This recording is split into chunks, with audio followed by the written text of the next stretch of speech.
Si vous voulez avoir des renseignements complets sur la question, je vous invite à télécharger le guide en description de la vidéo. C'est gratuit et très riche en informations. Un quart des Français a déjà eu des acouphènes, mais la moitié ne consulte pas, convaincu qu'il n'y a pas de traitement. Pourtant, des méthodes douces peuvent aider à apaiser ces sons envahissants. Ce bruit parasite naît dans l'oreille interne ou dans l'aire auditive du cerveau. Il peut démarrer après un traumatisme sonore, concert, travail, être lié à un problème vasculaire ou respiratoire, ou encore apparaître après un stress ou une opération. Dans 90% des cas, les acouphènes sont associés à un déficit auditif, c'est pourquoi ils sont plus fréquents avec l'âge. Autre facteur possible, des séquelles d'otite, la maladie de Ménière ou la prise de médicaments toxiques pour l'oreille, anti-inflammatoires, antibiotiques, antidépresseurs. Sensation de sifflement, de cliquetis ou de bourdonnement dans une oreille que la personne est seule à entendre, même si le son existe bel et bien et que son intensité est mesurable, acouphénométrie. Qu'il s'installe brutalement ou progressivement, par intermittence ou en continu, l'acouphène entraîne fatigue, irritabilité, problèmes d'endormissement et de concentration. Selon une enquête IFOP, JN a mené à l'occasion de la Journée nationale de l'audition 2018, environ 3 millions de personnes en France en souffrent de façon permanente. S'il n'existe pas de médicaments miracles, des traitements peuvent atténuer les acouphènes, les rendre moins gênants, voire les supprimer. Un bilan ORL est conseillé pour orienter la prise en charge. Apprendre à déconnecter son cerveau. Des études démontrent que les patients perçoivent moins leurs acouphènes lorsqu'ils sont absorbés par une tâche ou une conversation. Il s'agit d'entraîner le cerveau à ne plus se focaliser sur cette gêne. Plusieurs techniques aident à y parvenir. La sophrologie est la discipline la plus prescrite contre les acouphènes. Conjuguant des techniques de relaxation, de respiration et de visualisation positive, elle apprend à se détendre physiquement et mentalement par des exercices qui mettent les bruits parasites à distance.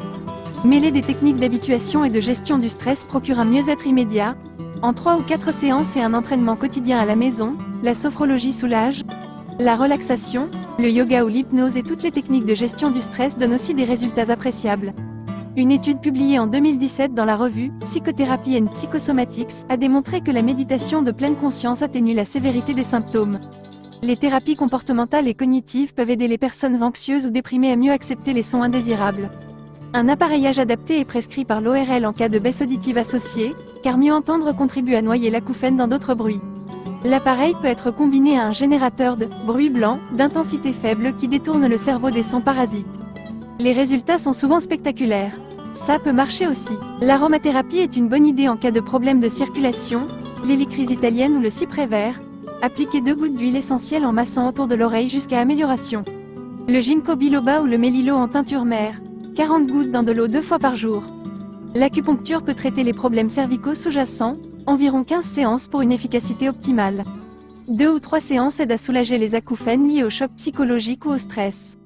L'ostéopathie est efficace lorsque des problèmes d'articulés dentaires, d'arthrose cervicale ou de la mâchoire sont en cause. 1 à 3 séances d'ostéopathie crânienne à 15 jours d'intervalle doivent suffire. Par ailleurs, l'aromathérapie est une bonne idée en cas de problème de circulation, l'hélicryse italienne ou le cyprès vert. Appliquez 2 gouttes d'huile essentielle en massant autour de l'oreille jusqu'à amélioration.